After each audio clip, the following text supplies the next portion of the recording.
This is the best story that I have from when I used to bartend. One of my first jobs was bartending, and it was in this bar in South Florida.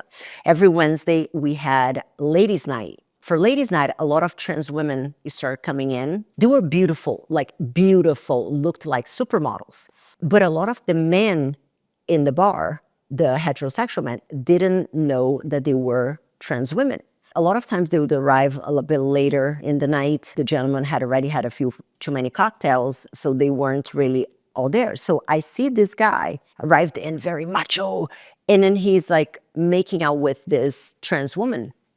And I go to the bathroom and I get there and she is crying hysterically. And I'm like, what is happening? And then she goes, girl, he's asking me to go home with him, but I haven't had the surgery yet.